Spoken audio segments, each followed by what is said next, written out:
RCP Notícias.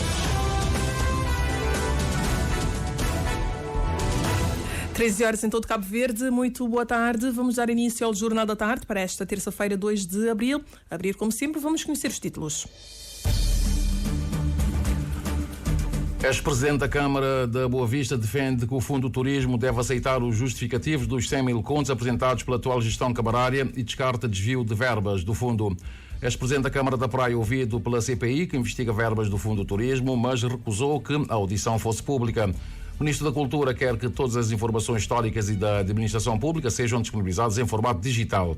Senegal com um novo presidente a partir de hoje. No Egito, o presidente Al-Sisi toma posse por o seu terceiro e, eventualmente, último mandato de 6 anos.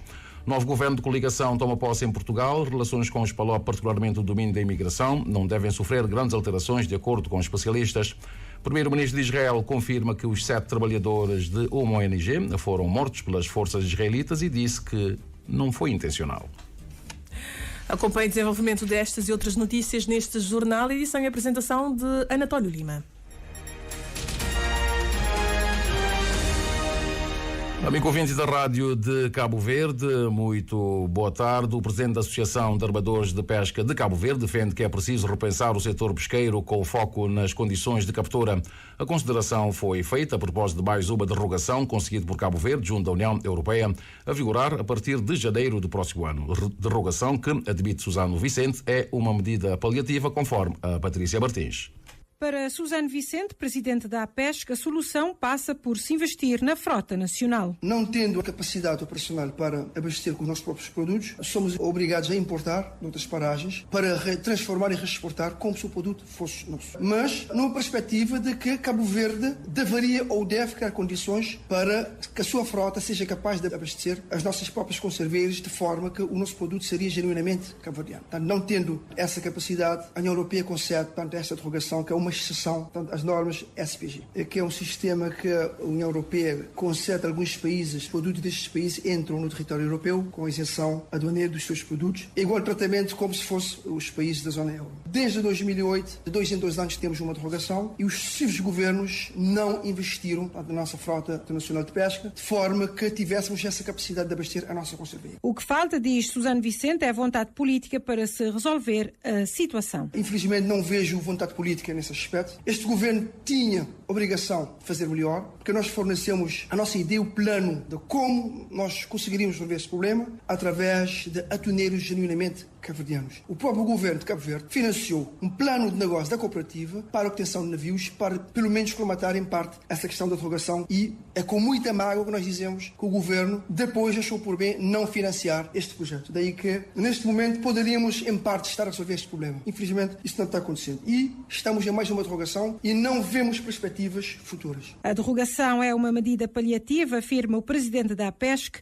admitindo a necessidade de políticas assertivas e de se repensar o setor. A derrogação é uma operação de cosmética simplesmente para resolver um problema pontual. É uma medida paliativa. É preciso políticas com medidas assertivas de forma a resolver essa questão de vez. E sem uma frota capaz, vamos continuar sempre dependentes de derrogações em derrogações. Nós precisamos de embarcações, pelo menos nas nossas pequenas embarcações, se tivessem sistema de frio a bordo, sonares, pelo menos para colmatar a questão da aleatoriedade quando saímos para a pesca. Saímos às vezes sem certeza, saímos com a intuição de que vamos pescar, mas pode ser que não pesquemos e teremos que regressar à base. Perdemos combustível, gelo e todos os dias que perdemos. Portanto, é prejuízo somando o prejuízo. Daí que é preciso repensar efetivamente o setor das pescas de uma forma geral. Mas quando eu estou referindo ao setor das pescas, estou referindo ao setor de captura. Portanto, a pesca inicia a partir do momento que se parte para a faina e a partir do momento que se regressa, a partir que o pescado ultrapassa a borda da embarcação para o queijo ou para seja onde for, lá termina o setor das pescas. Começa os outros. Portanto, o pescado não é o setor das pescas, é um fruto, é um produto do setor das pescas. Daí que é preciso trabalhar este primeiro elo da cadeia de valores, que é o setor de captura. Se não trabalharmos dessa forma, não temos sustentabilidade deste setor. Susano Vicente, presidente da APESC, a propósito de mais uma derrogação conseguida por Cabo Verde junto da União Europeia. Derrogação que o presidente da Associação de Armadores de Pesca de Cabo Verde considera uma medida paliativa. Ele defende que deve-se repensar o setor pesqueiro com foco nas condições de captura. E o ex-presidente da Câmara Municipal da Boa Vista, José Luís Santos, falou à Rádio de Cabo Verde, respondendo a questões relacionadas com os 100 mil contos que o Fundo do Turismo transferiu para a Câmara da Boa Vista em 2017, cujos justificativos é alvo de discórdia entre a atual gestão camarária e a gestão do Fundo do Turismo. O atual presidente da Câmara da Boa Vista lamenta o facto de a atual gestão do Fundo do Turismo não ter aceito parte dos justificativos apresentados e, em consequência, a Câmara da Boa Vista, desde 2020, recebeu menos de 12 mil contos em 3 anos, montante quase 10 vezes menos que a Câmara anterior recebeu em apenas um ano, os tais 100 mil contos em 2017. O anterior presidente da Câmara da Boa Vista, José Luís Santos, descarta em absoluto que tenham usado ou desviado para uso privado parte dos 100 mil contos.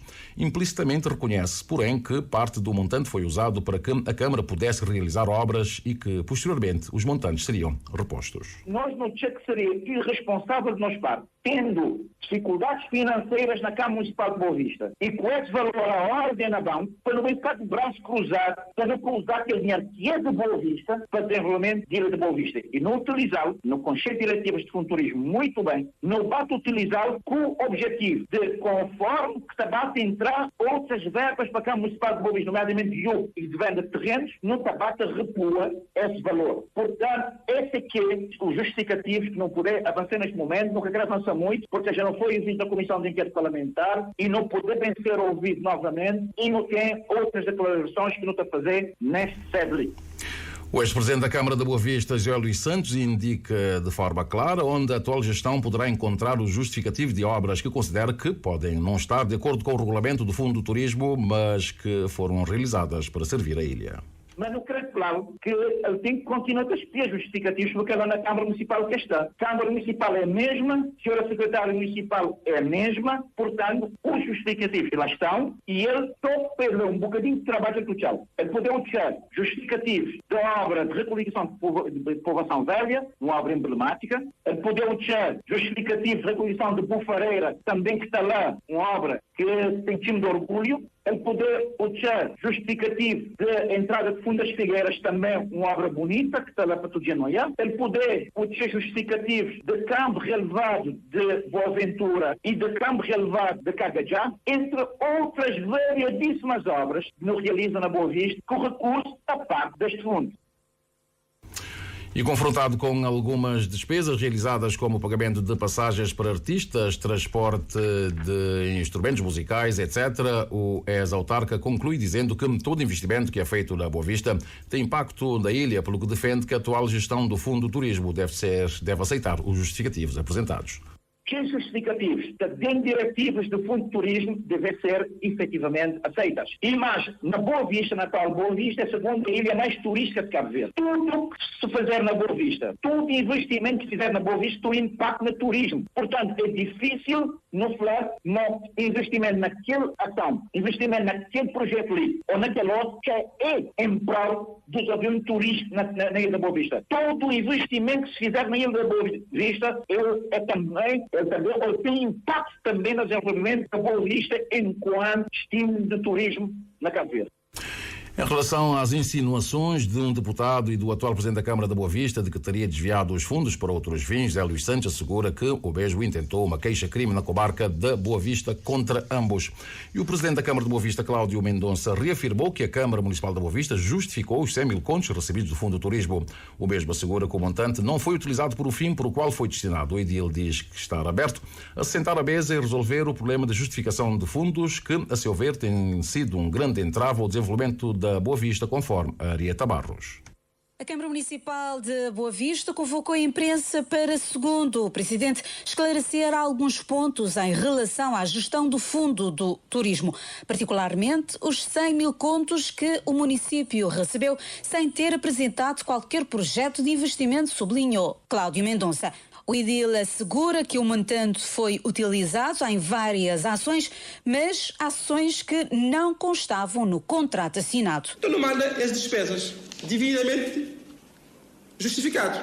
São aqueles que realmente foi utilizado com estes 100 mil contos. Ou seja, para nós, que não justifica os fundos, mas na verdade é que é aquele que é valor, é que era para que os projetos, era aquelas ações que deveria ser utilizado esse fundo. Sim, mas o fundo, para ficar claro, para toda a população da Boa Vista sabe, os 100 mil contos, 80 mil era para requalificação urbana da cidade de Serrei e dos povoados, os 20 mil contos era para outros estudos, nomeadamente estudos geotécnicos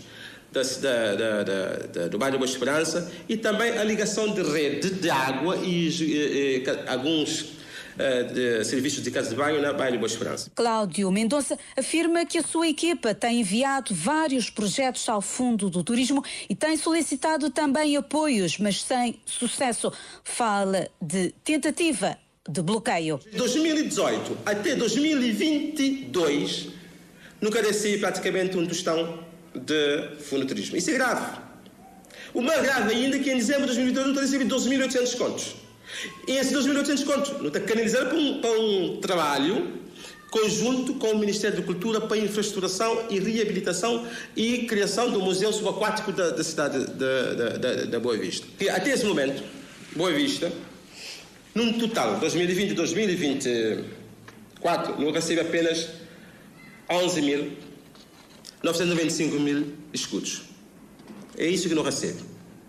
2020, no cena final, praticamente, no mandato, o município de Boa Vista apenas recebe 11 mil contos de Boa Vista. Por que nunca recebe? Porque desde sempre foi colocada sobre a mesa a questão de justificação dos fundos.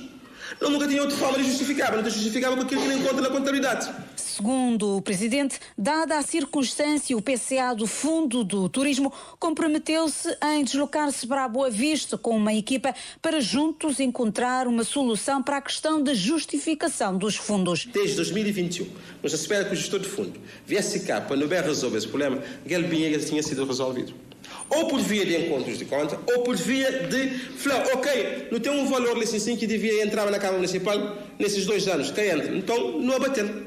Não resolve esse problema ali definitivamente, porque o município de Boa Vista pode ficar encalhado. Nós não queremos que a partir desse momento, assim, fundo, o Estado, o Governo, para nos sentar à mesa, para resolver o problema dos 100 mil contos, para que amanhã, seja quem for, que seja definitivamente amarrado aquilo que é a justificação dos fundos. Cláudio Mendonça diz-se aberto para resolver este problema. Relembra que há projetos estruturantes para a ilha da Boa Vista que precisam sair do papel. E a CPI que investiga o Fundo do Turismo ouviu na manhã de hoje o ex-presidente da Câmara da Praia, Oscar Santos. A pedido deste, a audição decorreu à porta fechada. A Rádio de Cabo Verde quis ouvir os partidos representados da CPI sobre o facto de vários auditados terem recusado que as suas audições fossem públicas no quadro deste inquérito, mas foi-nos informado que não seriam dadas quaisquer declarações em conformidade com a lei dos inquéritos parlamentares, conforme o Cândido Amorim Fortes. Oscar Santos, ex-presidente da Câmara Municipal da Praia no mandato de 2016 a 2020, disse preferir que a sua audição não fosse pública ao ser interpelado pelo presidente da CPI, João Gomes. O auditado tem sempre a última palavra no sentido de se manifestar se quer que as suas intervenções sejam públicas ou não. Portanto, passo-lhe a palavra. Muito bom dia.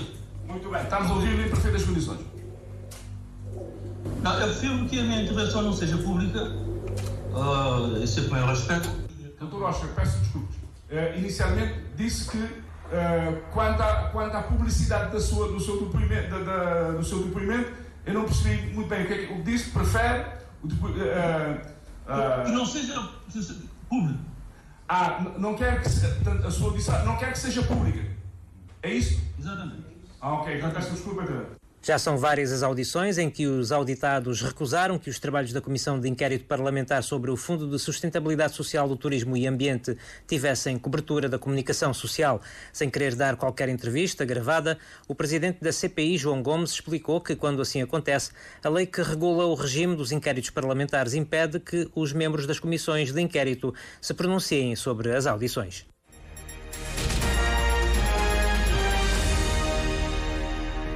13h mais 14 minutos, 20 segundos. Jornal da Tarde da Rádio de Cabo Verde. A segunda edição da Leadership Summit Cabo Verde 2024 vai debruçar sobre a liderança atlântica, sustentabilidade energética, turística e digital. A cimeira foi hoje apresentada por o Conselho Estratégico, conforme a Edneia Barros.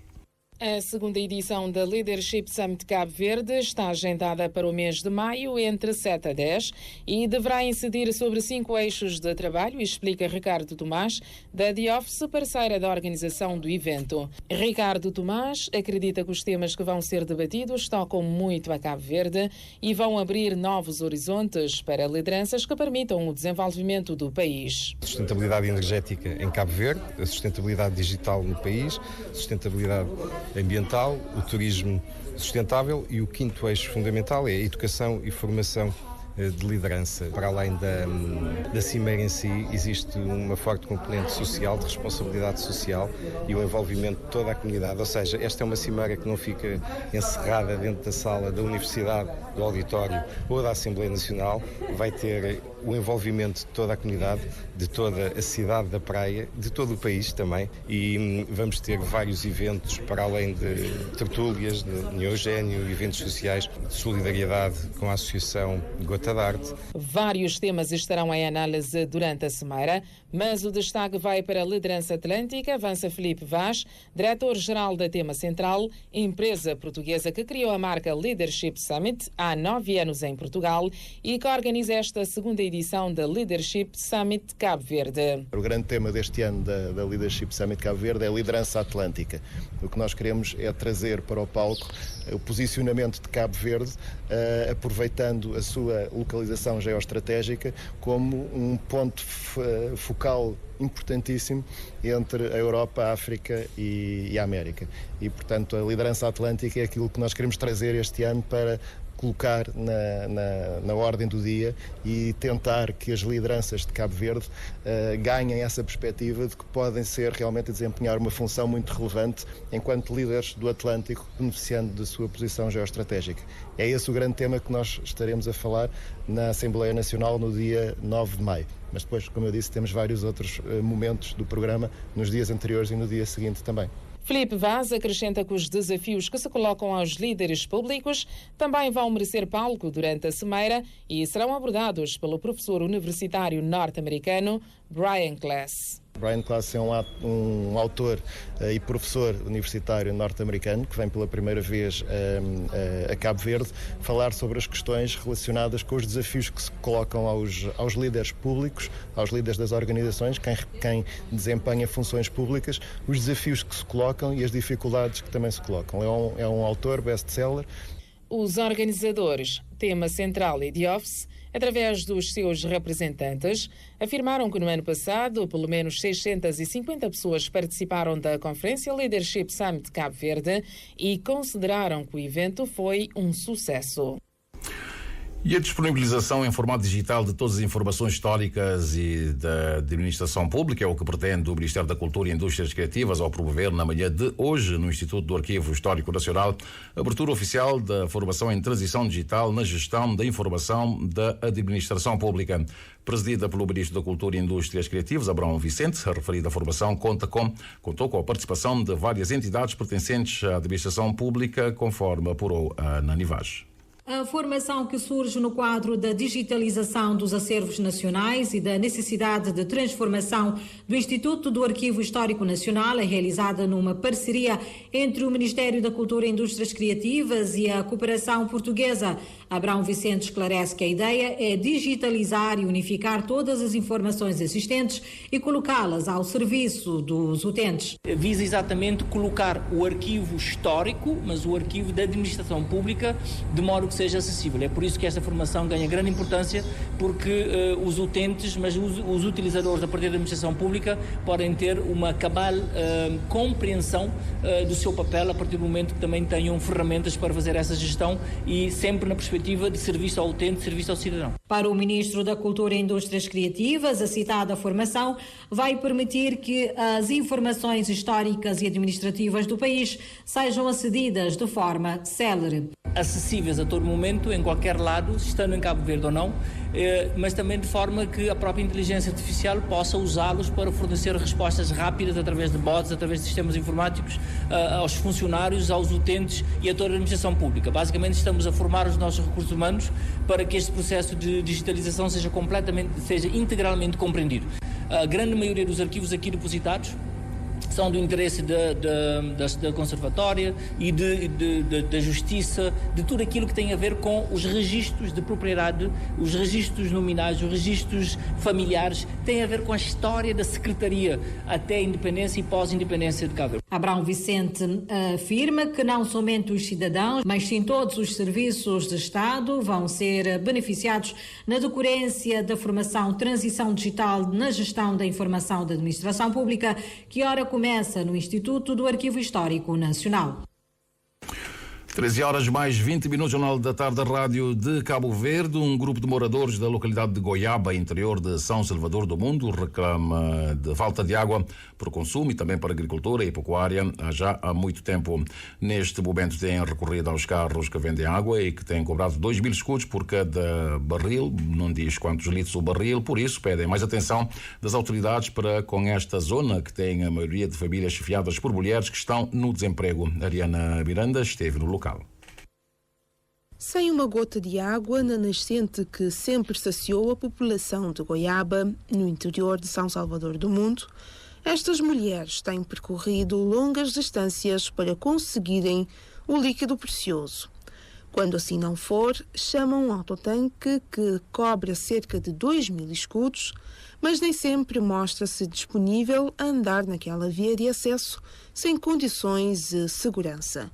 Por isso, este grupo de moradores pede a manutenção da nascente para resolver o problema da falta de água.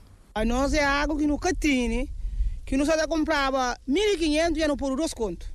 A mim já comprou dois tanques, semana nunca tinha. Mentira de mar, menos cozinha, xuxa nem água de bote. A nós não tem fome, não fazemos alguém que cabeça tiro. Com fonte na beira da casa, mas não está alguém que está lembrado dele. Ninguém sem água, é triste. Menino está mais para a escola. Que tem água para beber, que tem água para arranjar café. Meninos tudo xuxo. Eu consegui não estar fácil. A minha autora não está chinando da chora, mas nunca tem nada que fosse. Maré de campanha, está chegando a nós. Se Coba não está tendo água, para fazer um furo de água, para ajudar-nos. Para além da água, estas chefes de família, na maioria mulheres da terceira idade, pedem a requalificação da via de acesso, que tem dificultado a deslocação de pessoas e de meios de transportes àquela localidade. Não está ali para reclamar de água, com estrada, com jardim. Pelo menos o jardim escola que é mais grande, está bem. Mas um jardim, um campo, pelo menos, que o menino está diverte, pelo menos água. Se quem está com puro, está por o tubo de lá, de estrada, está bem mais fácil. Está por um chafariz. Num local que tudo alguém que se tem 10 escuro ou 20 escuro, está com pelo menos que ele não vai a água, está ficando mais melhor. Os moradores de Goiaba deixam ainda outras preocupações ligadas ao saneamento e à saúde, pedindo a construção de uma unidade sanitária de base, já que a comunidade tem uma expressiva população idosa que necessita de cuidados permanentes. Continuamos no interior de Santiago, é que já se passou o ano desde o trágico acidente de viação que vitimou 8 militares que seguiam para apoiar o combate ao incêndio que deflagrou na zona de Serra Malagueta no dia 1º de abril do ano passado. Após um ano da tragédia, a Rádio de Cabo Verde ouviu os bombeiros municipais de Santa Catarina que continuam a exigir melhorias a nível material, técnico e também operacional para dar respostas a incidentes do tipo, conforme a Ângela Mendes.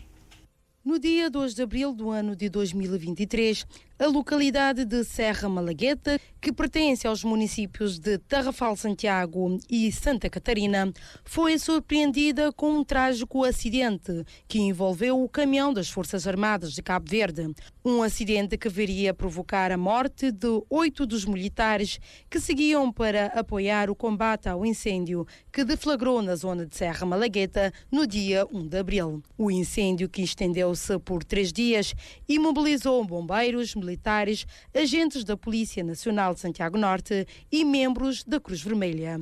A falta de meios técnicos para dar respostas imediatas ao incidente foi uma das maiores preocupações dos bombeiros de Santa Catarina, afirmou o comandante, que conversou com a nossa equipa de reportagem um ano após o incidente. No momento sabe tudo e bombeiros de Santiago Norte sabe lá, porque diretamente em que sabe força que tive que sabe lá no geral, que é mais sabe lá e elemento sabe lá suficiente. Mas no momento eu nunca tinha ambulância disponível, não tive que ir recorre a ambulância de nós que vai, também com a ambulância de Tarrafal que bem antiga, que não conseguia mobilizar, fazer aquele mínimo que podia fazer. Mas, no momento, não precisava de um carro de encarceramento, passava lá no momento que nunca tinha. E também para não ter uma equipa de pré-hospitalar, ok? Também na situação de emergência pré-hospitalar, não também tem uma equipa composta para enfermeiros, por exemplo, ok? Para enfermeiros e para bombeiros. E também na equipa de ambulância, na ambulância tem que ter aqueles equipamentos mínimos de enfermagem, tipo oxigênio, desfibrilador, que esse equipamento lá é essencial que nos deve ter para exercer para serviço de emergência pré-hospitalar. Norberto Monteiro reforçou ainda a importância de se investir mais na proteção civil e nos bombeiros municipais. Meios que não tinha no momento que não tinha negócio, só que nunca tinha operacional que é meios de combate a incêndio, caminhão, nesse momento só operacional e também por uns 3 elementos também, por 3 elementos, ok, mas não precisa de meio mais significativo, quando são casos do tipo, não tem precisa de meios mesmo que é suficiente para dar resposta, porque continua a ter casos de incêndio e só ano passado teve cerca de 70 casos de incêndio a nível geral, tem 49 rural e que os outros é urbano. Então é necessário investir mais meios na corporação, mais elementos, mais meios operacionais. Um ano passou desde o trágico acidente de aviação que vitimou os 8 militares que seguiam para apoiar o combate ao incêndio que deflagrou na zona de Serra Malagueta no dia 1 de abril. Bombeiros de Santa Catarina querem melhorias a nível material, técnico e também operacional para dar respostas a acidentes do tipo que aconteceu quando da morte dos 8 militares no ano passado.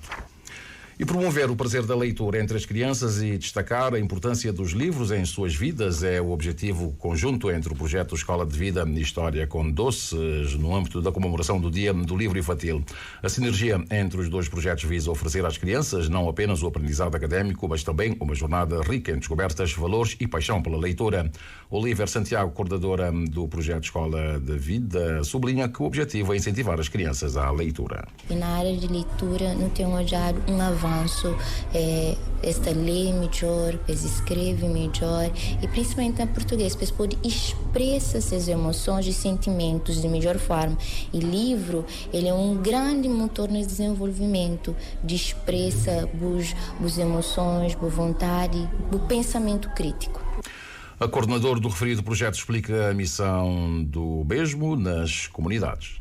Tem outros projetos nas outras comunidades, tem uma rede de jardins PEP, que é programa de educação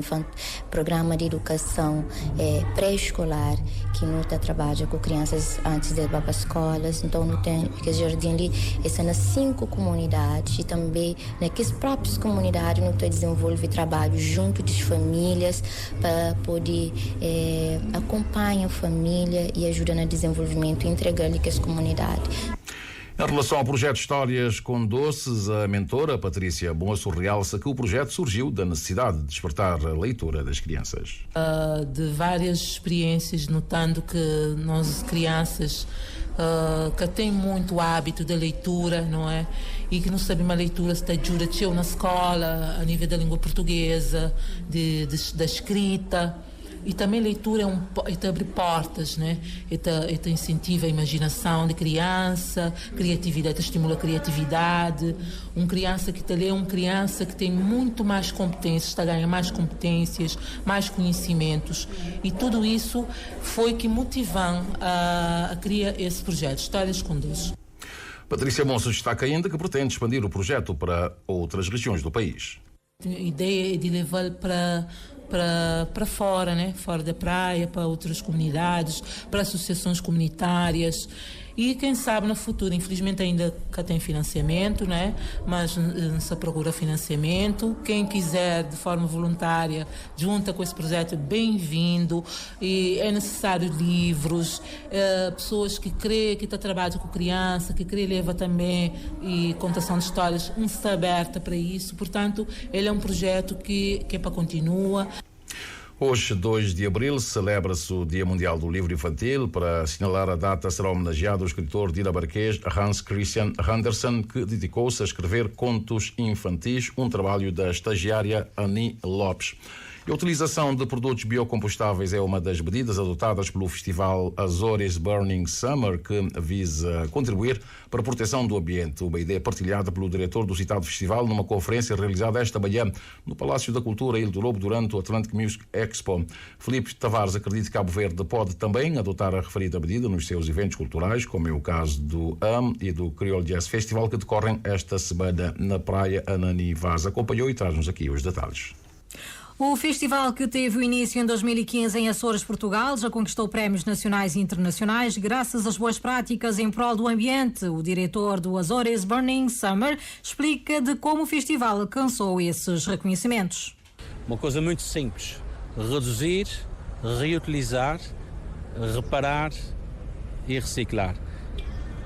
Produtos de utilização única ou descartáveis não são bem-vindos. É para acabar. A não ser os produtos que são biocompostáveis, aqueles que depois podem ser decompostos e voltar à terra como adubo natural, como orgânico.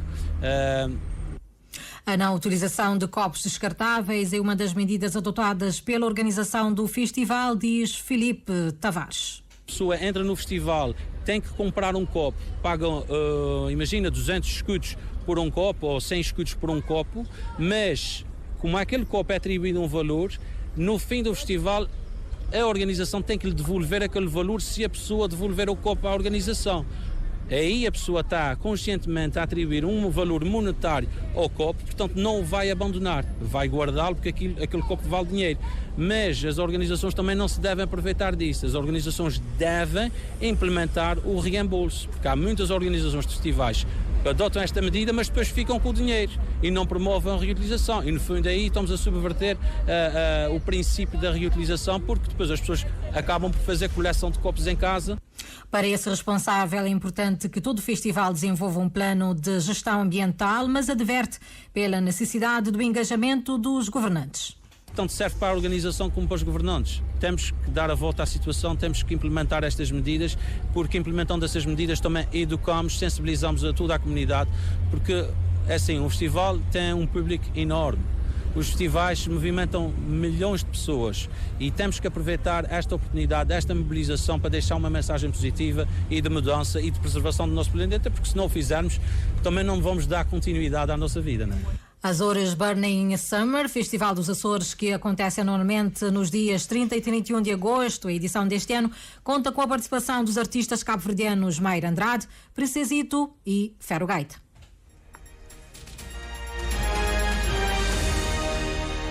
Obrigado, Nani Vaz. 13 horas mais 32 minutos e meio. Em Portugal, o governo de coligação, que saiu das eleições legislativas antecipadas do passado 10 de março, toma posse hoje com a promessa de dar respostas aos problemas que afetam os portugueses, nomeadamente as áreas da saúde, educação, segurança e habitação, entre outras áreas.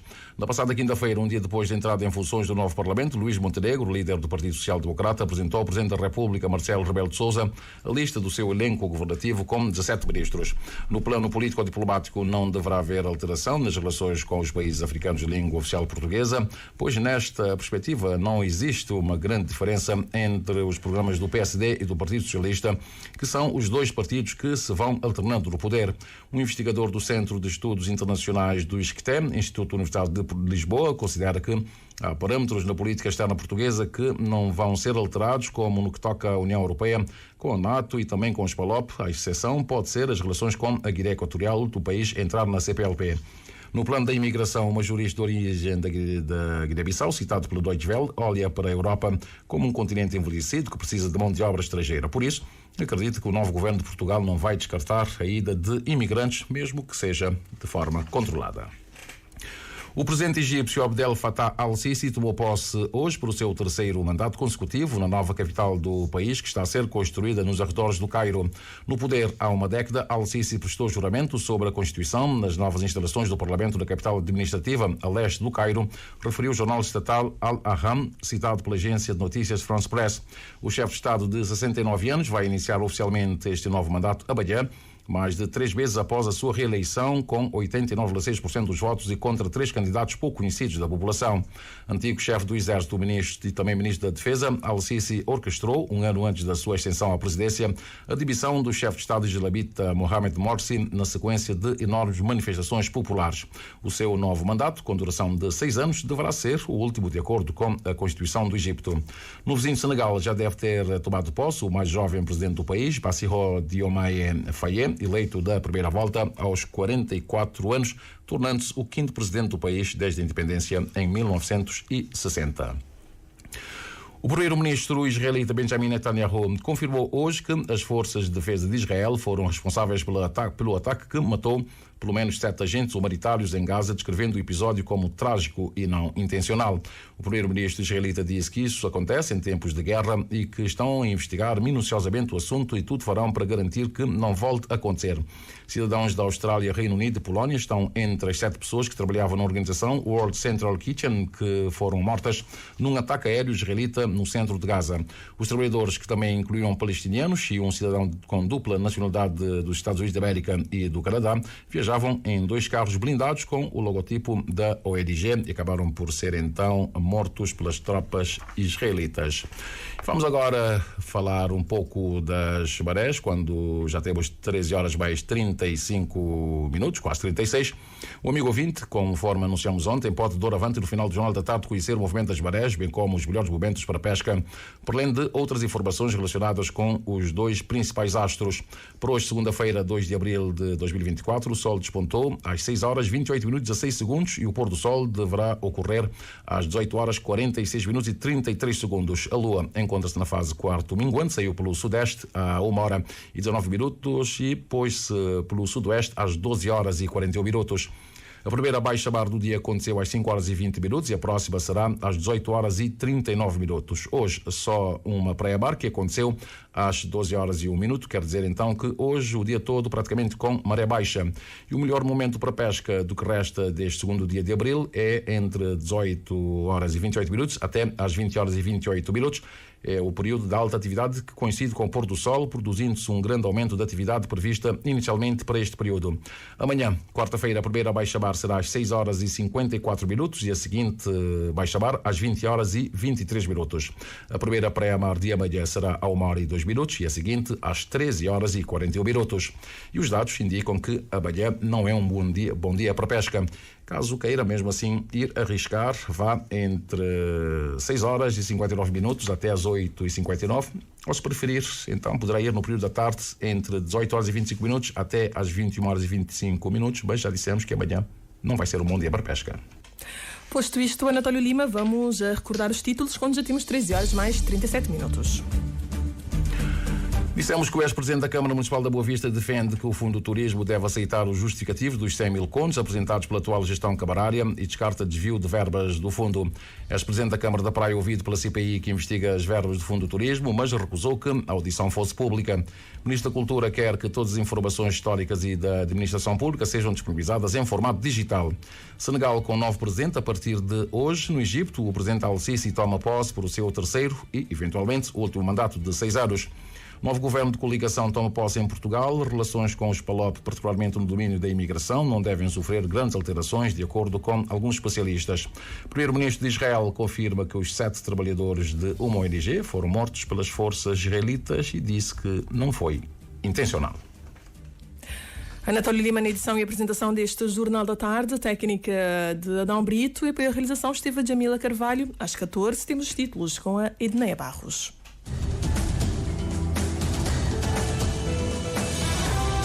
Mais informações em www.rtc.cv e na aplicação RTC Mobile. RCV, o rigor da notícia e o melhor da informação a cada hora.